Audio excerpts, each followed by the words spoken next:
முதல் attack America நடத்தவில்லை, Israel தான் நடத்தி இருக்கிறாங்க. அதற்கு பிறகுதான் அமெரிக்கா தாக்குதல் நடத்த ஆரம்பித்தது. அமெரிக்கா தாக்குதல் நடத்த ஆரம்பித்ததோட இஸ்ரேல் லெபனானை நோக்கி தாக்குதல் நடத்த ஆரம்பித்திருக்கிறது. காரணம்,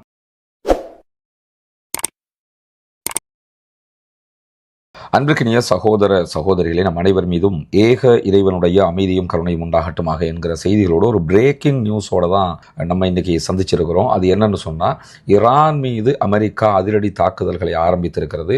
தொடர்ந்து ஈரான் மீது அட்டாக் பண்ணுவதற்கான இராணுவ தயாரிப்புகளை அவங்க செஞ்சுக்கிட்டே இருந்தாங்க. இடையில பேச்சுவார்த்தை நடத்திக்கிட்டு இருந்தாங்க. எப்பொழுதுமே பேச்சுவார்த்தை நடத்தி கொண்டே தாக்குதல் நடத்துவது அவர்களுடைய யுத்தியாக இருந்த அடிப்படையில் தான் தற்போதும் பேச்சுவார்த்தைகள் சிறந்த முறையில் போய்கொண்டிருக்கிறது என்று இருதரப்புமே சொல்லிக் கொண்டிருந்த நிலையில தாக்குதல்களை ஆரம்பித்திருக்கிறார்கள். இந்த தாக்குதல்களை பொறுத்தவரையில் இது ஒரு சைன் அட்டாக்காக நடைபெறவில்லை, அதாவது குறியீட்டு தாக்குதலாக நடைபெறலைங்கிறத புரிஞ்சுக்கிறோங்க. அவங்க சைன் அட்டாக் பண்ணுவோம்னு தான் ஆரம்பத்தில் சொல்லி கொண்டிருந்தாங்க.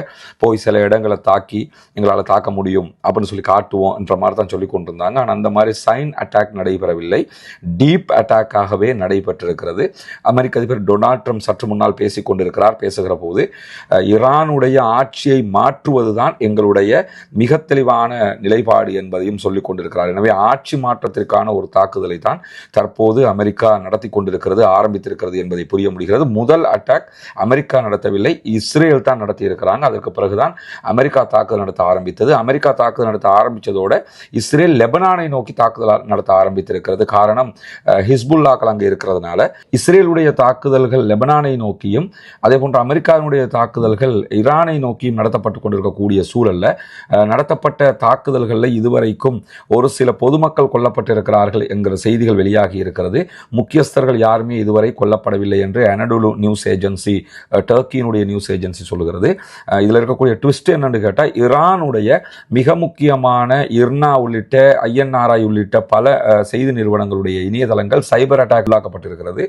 அந்த செய்தி நிறுவனங்களுடைய செய்திகளை நமக்கு பெற முடியாமல் இருக்கிறது, சைபர் அட்டாக் பண்ணப்பட்டிருக்கிறது. இஸ்ரேலுடைய மொசாது தான் சைபர் அட்டாக் செய்திருக்கிறது என்று ஈரானுடைய மற்ற ஊடகங்கள் அதை தழுவி செய்திகளை சொல்லிக் கொண்டிருக்கக்கூடிய சூழல்களில் ஜனாதிபதி மசூத் பெசக்ஷியன் உள்ளிட்டவர்களுடைய இருப்பிடங்கள் மீது தாக்குதல் நடத்தப்பட்டிருக்கு. ஜனாதிபதி மாளிகை தாக்கப்பட்டிருக்கிறது. புலனாய்வு அமைச்சகம், ஈரானுடைய CID டிவிஷன் புலனாய்வு அமைச்சகம் தாக்கப்பட்டிருக்கிறது. பாதுகாப்பு அமைச்சகம் தாக்கப்பட்டிருக்கிறது. அணுசக்தி அமைப்புகள் மீது தாக்குதல் நடத்தப்படுகிறது. பாரிஸில் இருக்கக்கூடிய இராணுவ வளாகம், ரொம்ப முக்கியமான இராணுவ வளாகம், அங்கதான் அமெரிக்காவிடமிருந்து ஈரான் வாங்கிய F-14 வகையான விமானங்களும் இருக்கக்கூடிய இராணுவ வளாகமாக இருக்கிறது.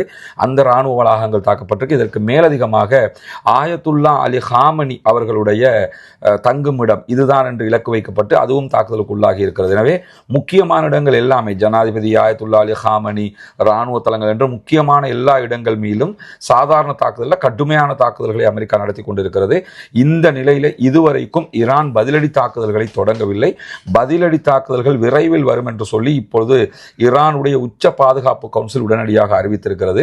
இதுவரை வந்திருக்கக்கூடிய செய்திகள் பிரகாரம் அங்கிருக்கக்கூடிய முழுமையான செய்திகளை பெற முடியாத ஒரு சூழலும் இருக்கிறது. இருந்தாலும் அல் ஜசீரா தொடர் அப்டேட்டுகளை தந்து கொண்டிருக்கிறாங்க. அல் ஜசீராவினுடைய பத்திரிகையாளர்கள் அங்கிருந்து தகவல்களை தர்றாங்க. ஈரானுடைய முக்கியமான பல வளாகங்கள் தற்போது தாக்குதலுக்கு உள்ளாகி இருக்கிறது.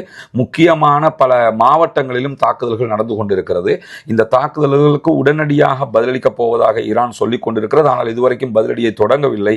எந்த அளவு தூரம் அந்த பதிலடிகள் இருக்க போகிறது என்கிற செய்திகளை பார்க்கலாம். சில நேரம் இந்த வீடியோவை நீங்க பார்க்குற நேரத்தில் பதிலடி ஆரம்பிக்கப்பட்டிருக்கவும் கூடும். அப்படி வந்தால் நம்முடைய அடுத்த வீடியோவில் உடனடியாக அந்த செய்திகளை கொண்டு வந்து தருவதற்கு தயாராக இருக்கிறோம். தொடர்ந்து இணைந்திருங்கள் ரஸ்மின் மயசி நியூஸ் மற்றும் ரஸ்மின் டாக்ஸ் ஆகிய சேனல்களோடு.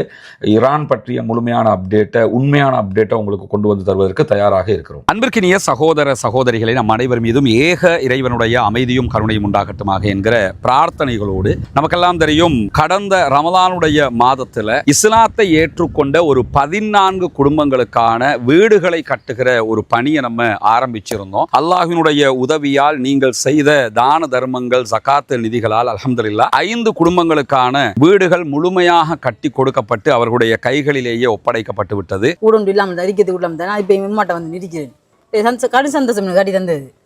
இது உங்களோட வீடு, இனி ஃபௌமி வேலை நடக்குதாண்டெல்லாம் பார்க்குற மடர் வேலையெல்லாம் முடிச்சுட்டு வந்தாங்க.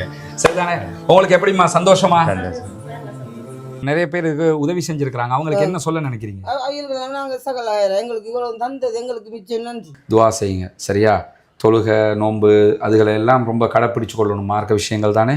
அல்லாட்ட நம்ம உலகத்துக்கு எங்களால் முடிஞ்சதை நாங்கள் செஞ்சிட்டோம், மறுமைக்கு நீங்கள் தான் தேடிக்கொள்ளணும். சரிதானே? இந்த வீடு கட்டி முடிஞ்சதோடு நாங்கள் வர்றோம். அவங்களோட மனைவி வந்துட்டாங்க வீட்டுக்கு. கேட்கும்போது என்ன சொன்னாருண்டா, நான் இதுக்குத்தான் நினைப்பேன், அந்த வீடு நீங்கள் கட்டி தந்துட்டீங்க, எனவே நாங்கள் இனி சந்தோஷமாக இருப்போம். என் பிள்ளைகள் இப்போ நிம்மதியாக பழக்கக்கூடிய அளவுக்கு நிம்மதியாரி அல்லாஹ் அவங்களோட எண்ணங்களை பேசாக்குவான் இன்ஷா அல்லாஹ். ரொம்ப மகிழ்ச்சியான தருணங்களாக அந்த தருணங்கள் இருந்தது. காரணம் என்னன்னா, இஸ்லாத்தை புனிதமிக்க வாழ்க்கை நெறியாக அவர்கள் ஏற்றுக்கொண்டிருக்கிறார்கள். ஏற்றுக்கொண்டவர்களுக்கு ஒரு வாய்ப்பாக அவர்களுடைய வறுமை நிலையை போக்கும் விதமாக இந்த சந்தர்ப்பம் அமைந்திருந்தது. அந்த அடிப்படையில் மீதமுள்ள 9 குடும்பங்களுக்கான வீடுகளை கட்ட வேண்டிய தேவை நமக்கு இருக்கிறது. நம்ம ஒட்டுமொத்தமாக கோடிக்கணக்கில் காசை கொண்டு வந்து வச்சு இந்த பணிகளை பண்றது இல்லைங்கிறது உங்களுக்கு தெரியும். நம்முடைய வீடியோவை பார்க்கக்கூடிய மக்களுக்கு கன்வே பண்றோம். அந்த மக்கள் தரக்கூடிய பொருளாதாரத்தை கொண்டுதான் இந்த வேலைகளை நம்ம செஞ்சுக்கிட்டு இருக்கிறோம். குறிப்பாக இந்த பணிகளுக்காக 100 ரூபாய், 200 ரூபாய், 500 ரூபாய், 1000 ரூபாய் என்று சின்ன சின்ன தொகைகளை கூட தந்து உதவிய பெருமனது கொண்ட சகோதர சகோதரிகளை நம்ம பார்த்திருக்கிறோம். அதே மாதிரி லட்சங்களில் உதவி செய்த சகோதர சகோதரிகளையும் பார்த்திருக்கிறோம். ஒவ்வொருத்தருக்கு எவ்வளவு முடியுமோ அந்த அடிப்படையில் நமக்கு அதை தந்து உதவி இருக்கிறார்கள். அதன் அடிப்படையில் தான் 5 வீடுகள் கம்ப்ளீட்டடாக நம்ம கட்டி கொடுத்திருக்கிறோம் அல்ஹம்துலில்லாஹ். இப்போது நம்ம இருக்கக்கூடிய இந்த பகுதிகளில் 4 வீடுகள் கட்டுவதற்குரிய ஏற்பாடு நடந்து கொண்டிருக்கிறது. 2 வீடுகளுக்கான அத்திவாரம் போட்டிருக்கிறோம். இந்த அத்திவாரம் தித்வா புயல் வர்றதுக்கு முன்னாடி போட்டது. புயல் வந்ததோடு அந்த புயல் பணிகள் அந்த வேலைகளால் நமக்கு இதெல்லாம் நிறுத்தி இருந்தோம். அதனால தான் நம்ம விளம்பரங்களும் அது தொடர்பாக எங்கேயுமே போடலை. தற்போது புனிதமிக்க ரமலானுடைய மாதத்தை அடைந்திருக்கிறோம். நபிகள் நாயகம் ஸல்லல்லாஹு அலைஹி வஸல்லம் அவர்கள் காற்றை விட வேகமாக ரமலானிலே தர்மங்களை செய்வார்கள், தான தர்மங்களை அள்ளி கொடுப்பார்கள் என்கிற நபிமொழிகளை சஹீஹுல் புகாரி, முஸ்லிம் உள்ளிட்ட நபிமொழி கிரந்தங்களில் நம்ம பார்க்குறோம். ஏன்னா அவ்வளவு அதிகமாக ரசூலுல்லாஹ் தான தர்மங்களை செய்து கிடைக்கிறதையெல்லாம் கொடுத்து நன்மைகளை சேகரித்துக் கொள்வார்கள்.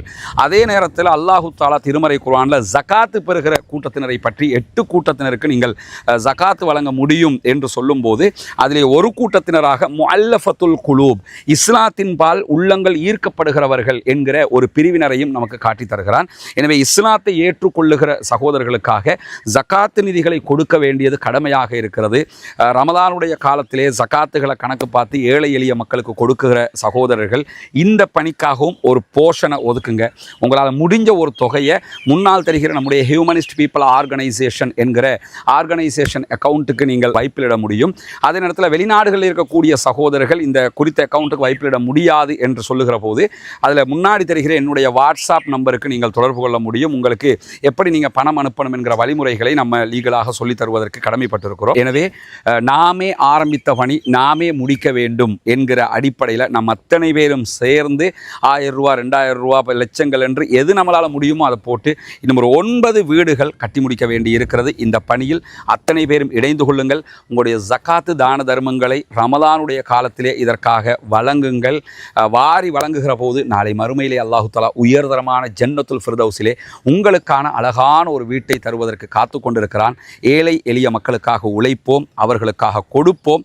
நாளை மறுமையில் நிரப்பமான கூலிகளை பெற்றுக்கொள்வோம். எனவே இதற்காக உதவி செய்யுங்கள் என்கிற பணிவான கோரிக்கையோடு முடித்துக் கொள்கிறேன்.